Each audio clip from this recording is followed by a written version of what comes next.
അതിന് പുറമെ അദ്ദേഹം ഇത്തരത്തിൽ വിദേശങ്ങളിൽ പോവുക, അവിടുന്ന് പോയച്ച് വരുമ്പോഴാണ് അദ്ദേഹം പിന്നെ ഇലക്ഷൻ മെഷീൻ, വോട്ടിംഗ് മെഷീൻ ശരിയല്ല എന്ന് പറഞ്ഞൊരു രണ്ടാമത് വോട്ട് ചോരി കൊണ്ടുവരിക. ഇദ്ദേഹത്തിന് ചോരിയാണ്. ചൗക്കീദാർ ചോർ ഹെ, അല്ലെങ്കിൽ ഇലക്ഷൻ കമ്മീഷൻ ചോർ ഹെ, അല്ലെങ്കിൽ പിന്നെ പാർലമെന്റ് ചോർ ഹെ, അല്ലെങ്കിൽ പാർലമെന്റ് സ്പീക്കർ ചോർ ഹെ. ഇങ്ങനെ ഓരോ വിഷയങ്ങൾ അദ്ദേഹം ഈ ചോരിയിലാണ് അദ്ദേഹത്തിന്റെ. അവസാനമായിട്ട് ഒരു ചോദ്യം കൂടി ഈ കാര്യത്തില് ഒരു കാര്യം പറഞ്ഞിട്ട്, ഈ കാര്യത്തില് അദ്ദേഹം ഇത്തരത്തിൽ പുറത്തുപോയി പ്രവർത്തിക്കുന്നത് വലിയ വിഷയമാണ്. അതിനേക്കാൾ വലിയൊരു വിഷയമാണ് അദ്ദേഹം ഇപ്പം ഹർദീഷ് പുരിയെ കുറിച്ച് ഉന്നയിച്ചിരിക്കുന്നത്.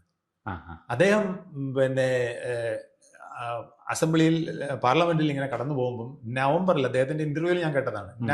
കഴിഞ്ഞ നവംബറിൽ 2025 നവംബറിൽ പറഞ്ഞു, താങ്കളെ പൂട്ടും, താങ്കൾക്കുള്ള നല്ലൊരു വിഷയം എനിക്ക് കിട്ടിയിട്ടുണ്ട്, താങ്കളൊരു വല്ലാത്ത സെറ്റപ്പ് ചെന്ന് ചാടിയത് എനിക്കറിയാമെന്ന് പറഞ്ഞു എന്ന് പറയുന്നു.